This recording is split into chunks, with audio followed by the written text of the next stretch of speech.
So we all go through periods in our career where things are not that successful. We go through these trajectories. We always feel like when things are going downward, they're going to go downward forever. Been there, done that.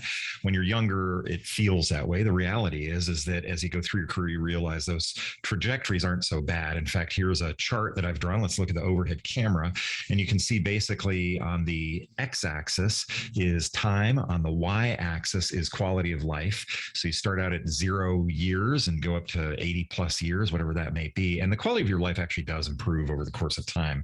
What we don't know is that it improves inconsistently. So there's these big swings up and then sometimes swings down. But overall, as you go through your life, things actually get better. And that leads to the point I'm trying to make, which is when we're going through the down times, a lot of times everything looks like it's on the negative downswing and it's going to stay that way. But that's not actually the fact, whether it's for your career or your life in general.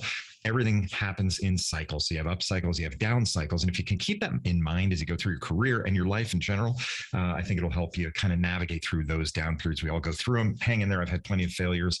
I don't talk enough about them. I'm going to talk about those in future videos, but keep that in mind as you go through things. My name is Jamie Turner. These are the unspoken rules of leadership.